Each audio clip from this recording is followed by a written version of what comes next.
दादी के हाथों का जादू और खुशबू से महकता घर, माँ की मुस्कुराहट और खाने की सुगंध। MDH गरम मसाला, क्योंकि हर रिश्ता है स्वाद से जुड़ा। कांप सिर्फ आतंकी तलहा सईद ही नहीं रहा है, बल्कि आतंकियों की मदद करने वाले तो दरिया में कूदकर जान दे रहे हैं। पहलगाम आतंकी हमले के बाद से सुरक्षा बलों के एक्शन के कारण जम्मू कश्मीर में आतंक के मददगारों को बड़ी परेशानी हो रही है। वो जंगलों में छिप रहे हैं और छिप नहीं पा रहे हैं तो जान दे रहे हैं। दावा यह किया जा रहा है कि इम्तियाज अहमद नाम का एक OGW यानी ओवरग्राउंड वर्कर ने जांच एजेंसी और सुरक्षा बलों से बचने के लिए एक नदी में छलांग लगा दी, जिससे उसकी मौत हो गई। और ये सब कुछ ड्रोन कैमरे से रिकॉर्ड किया गया। 38 सेकंड के वीडियो में साफ दिखाई देता है कि इम्तियाज अहमद जंगल के पास नदी के किनारे खड़ा है और अचानक नदी की ओर दौड़कर उसमें कूद जाता है।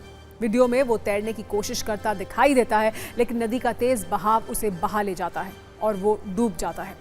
सूत्रों के मुताबिक इम्तियाज अहमद को 3 मई को हिरासत में लिया गया था। दावा है कि पूछताछ में इम्तियाज ने आतंकियों की मदद की बात कबूल की थी।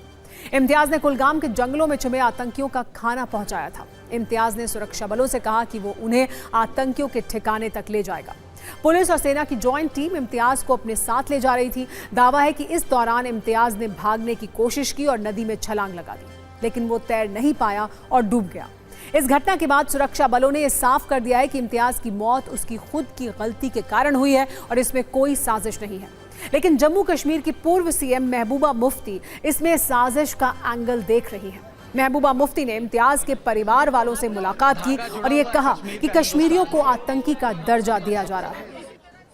वैसे तो किसी ने कश्मीरियों को आतंकी नहीं कहा है, लेकिन ऐसा लगता है कि महबूबा मुफ्ती इस मौके का इस्तेमाल अपने राजनीतिक लाभ के लिए कर रही हैं। शायद इसीलिए महबूबा मुफ्ती मारे गए 26 पर्यटकों में से किसी के घर नहीं गईं, लेकिन वो आतंकियों के मददगार के घर पहुंच गईं।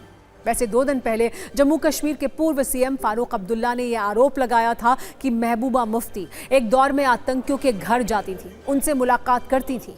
आतंक के मददगारों के लिए महबूबा मुफ्ती की चिंता और फारूक अब्दुल्ला का बयान सुनिए, फिर आपको इस खबर का एक्सटेंशन भी हम दिखाएंगे।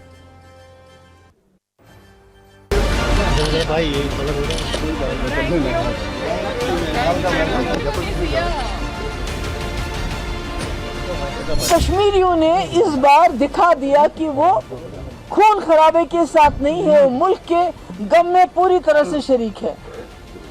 आपको कार्रवाई करनी है, हमने 1000 बार कार्रवाई कर लीजिए आप, और उनके खिलाफ कार्रवाई कर लीजिए जिन्होंने ये दहशतगर्दी की हरकत की। मगर जो कश्मीरी जिसने अपना खून दिया, जिसने अपने कंधों पे टूरिस्ट को अस्पताल लेके गए, जिसने अपनी जान दी, तो आपने अभी इस वक्त तकरीबन सैकड़ों की तादाद में लोग पूरे कश्मीर में बंद है। अगर खुद कश्मीरी आपके पास आता है, आपके कैंप पे आता है, थाने में जाता है, पुलिस स्टेशन में जाता है पूछताछ के लिए कि पूछो क्या पूछना है, तो आप उसकी लाश भेज सकते हो। ऐसे कैसे जो कश्मीरी ने एक कदम बढ़ाया आपकी तरफ, आप तो उसको धक्का दे रहे हो दोबारा। कैसे आप कश्मीर के, कैसे आप ये आपस में दूरियों को क्या ऐसे ही मिटाओगे? क्या हर कश्मीरी को आप मिलिटेंट की नजर से देखोगे? हम चाहते हैं कि जो कश्मीरियों ने इस बार पूरा दहशतगर्दी के खिलाफ एक कदम उठाया और मुल्क के साथ जुड़े हैं, आप भी खुदा के लिए इसको एक मौका समझ के इसका फायदा उठाइए। अगर वो एक कदम बढ़ते हैं, आप 2 कदम बढ़ाइए।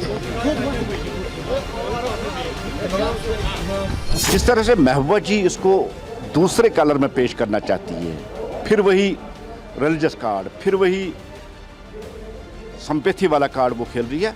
हकीकत सच्चाई ये है कि कुछ लोग गद्दार है अभी, जो गद्दार दहशतगर्दों को रास्ता दिखाते हैं, जो गद्दार दहशतगर्दों को फैसिलिटेट करते हैं, उनकी ट्रांसपोर्टेशन, उनका फूड एक जगह से दूसरी जगह जो उनको पहुंचाते, ऐसे गद्दार है। और उन गद्दारों के खिलाफ कार्रवाई होगी, चाहे वो कोई भी हो, कहां भी रहता हो, उस गद्दार के खिलाफ कार्रवाई तो होनी चाहिए। महबूबा मुफ्ती साहिबा, जिस तरह के बयान आज आप दे रही हैं, यहाँ से साफ दर्शाया जाता है कि जिन मासूमों की पहलगाम में निर्मम हत्या कर दी गई, उनके लिए आपके आंखों में 2 आंसू भी नहीं है। वो शायद अगर होंगे भी आंसू तो मुझे ये कहने में कोई प्रेज नहीं हो, केवल मगरमच्छ के आंसू। और आज अगर टेररिस्ट और टेररिस्टों के मदद करने वाले OGWs के लिए अगर आपके मन में दया आ रही है, तो ये बड़े दुख की बात है। 35 साल में जब ये शुरू हुआ तो किसने शुरू, कौन थे जो पार गए? जहाँ मैं वजीर आला होकर नहीं जा सकता था, ये जाती थी उन टेररिस्ट के घरों में। उसका जवाब दें, हम कभी टेररिज्म के साथ नहीं रहे। न रहेंगे।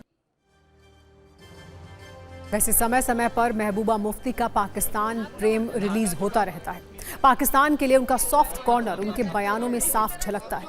2017 में आतंकियों के खिलाफ एक्शन के दौरान महबूबा ने कहा था कि अगर दिल्ली ने कश्मीरियों से सही व्यवहार नहीं किया तो लोगों का रुझान पाकिस्तान और आतंकियों की ओर बढ़ सकता है। 2018 में महबूबा मुफ्ती ने कहा था कि पाकिस्तान ने भी आतंक के खिलाफ लड़ाई में काफी कुर्बानियां दी हैं। 2019 में अनुच्छेद 370 हटने के बाद उन्होंने कहा कि अगर अनुच्छेद 370 हटाया जाता है तो जम्मू कश्मीर का भारत से संबंध खत्म हो जाएगा। 2021 से 2023 के दौरान कई बार महबूबा मुफ्ती ने पाकिस्तान से बातचीत की वकालत की और ये कहा कि अगर भारत चीन बात कर सकते हैं तो भारत और पाकिस्तान क्यों नहीं। इस तरह की बयानबाजी को आपदा में सियासी स्कोर करने का अवसर कहा जा सकता है। दादी के हाथों का जादू और खुशबू से महकता घर, माँ की मुस्कुराहट और खाने की सुगंध, MDH गरम मसाला। क्योंकि हर रिश्ता है स्वाद से जुड़ा।